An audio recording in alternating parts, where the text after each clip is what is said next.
Hi, welcome to my podcast, Talking Travel with Wendy. I travel the globe interviewing really cool people in small hospitality and tourism businesses. Join me each week as I discover and share something or someone new with you. You can find more at www.travelwithwendy.net. And remember, it's always an adventure when you travel with Wendy.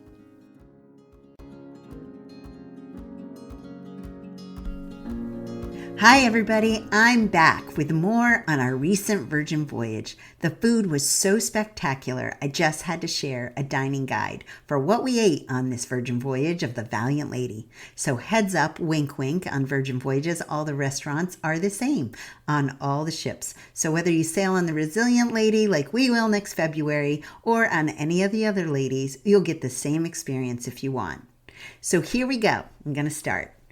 There are 6 traditional restaurants on the boats and the galley and several other cafe-like spots around the ship. There's actually over 20 eateries, as well as room service that's always available, and menus with a few options for the 6 restaurants can be found online as well as in the app.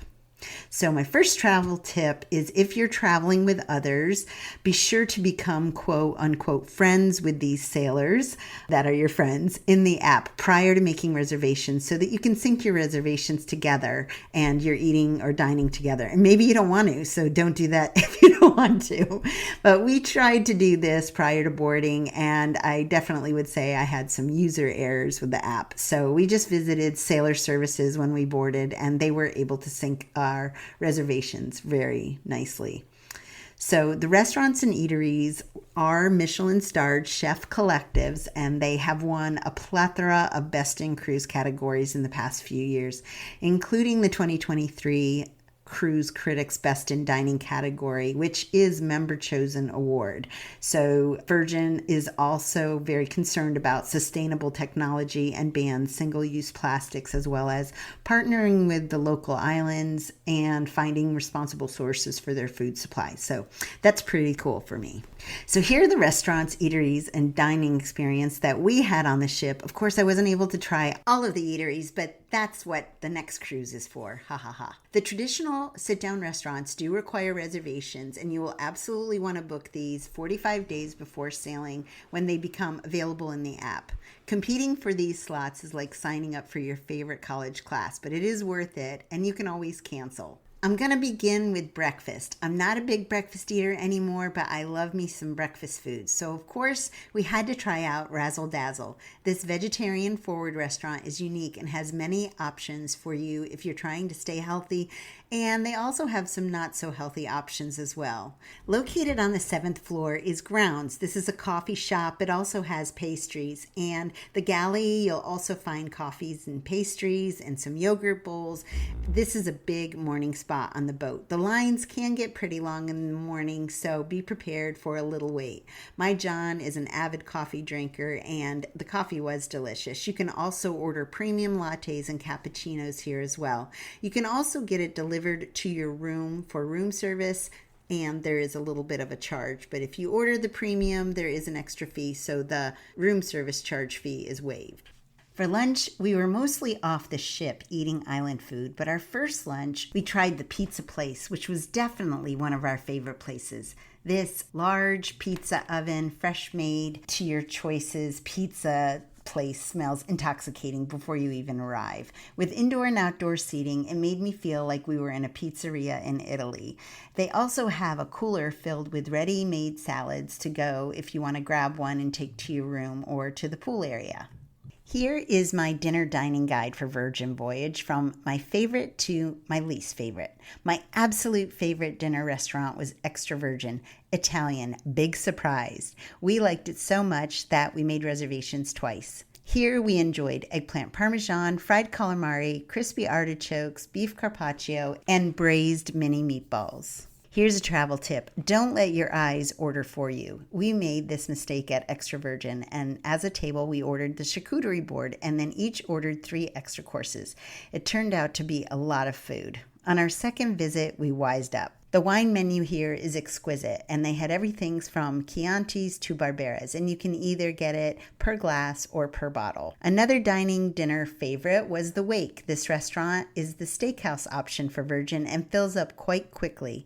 Most travelers dressed up for this somewhat elegant dining experience. It's like a chop house or a martini bar in New York City and decked out with a fancy staircase and incredible sea views.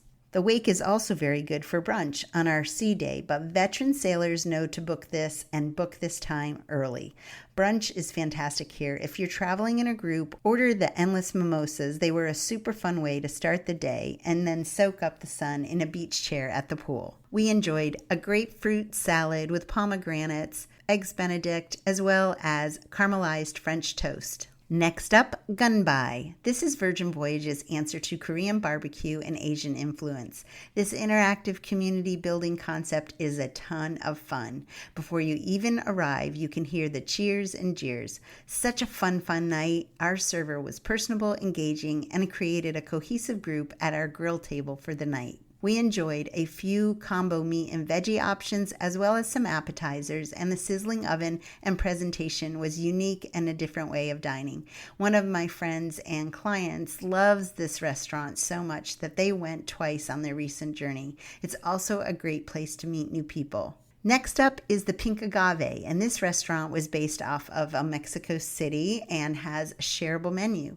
The ambiance is fun but a bit dark, so I apologize if you check out the blog and see some of the pictures. We enjoyed, I'm going to try my Spanish here, but I'm just going to kill it. The cochinita pibil, which is steak and cheese with chilies, the chayote yakteco, which is Mexican squash, habanero pepper, and baby carrots, and also the enchilada de pollo, which is roast chicken, salsa verde enchilada. And the tequila choices were endless as well. I really liked the aesthetics of this restaurant as it was just different from the other restaurants on board. Okay, the next up and my least favorite, I know everyone's going to be surprised because there's all this hype over the test kitchen. And the test kitchen just was not my favorite. I went to culinary college too, and I know a lot of chefs, but for our menu, I thought that they were just trying a bit too hard to be experimental. There are two menus, and we had menu A, so depending on the day of your voyage, you'll be offered A or B. But honestly, no one in our party enjoyed these combinations, and the kicker was a blueberry steak. It was really not my favorite. Then there was this mushroom pate thingy, and I love mushrooms, so I was excited, but I might just not be sophisticated enough for the test kitchen, but I think even Anthony Bourdain would have been surprised by some of their combinations. So fair warning, it is the test kitchen. It's true to their name. The staff, though, and service was spectacular, and I know other sailors really love this concept. I just am not one of them, so I guess it is to each his own. So here are a few other dining guide tips for your Virgin voyage. As you can see, the food was just spectacular on this voyage and just so different from other cruise lines, and definitely didn't taste like it came out of a Cisco box. Just fresh and invigorating and different. Here's some tips. First up, try the suggested wines or drink pairings at the restaurants. I highly recommend doing this as they really know what goes good with the meal choices. They were spot on, and I could tell that these bartenders or sommeliers, they really put some time and thought behind the creations and combinations, so well done. Drink packages are not a part of the inclusive portion of Virgin Voyages. However, you can purchase Sailor Loot prior to your departure, which I definitely would recommend. We had $600 in Sailor Loot during a sales promotion that I purchased for cruise tickets, but we barely used it all. So your credit card is attached to your app, and you can see your spending on every transaction, so there's no surprises when you leave.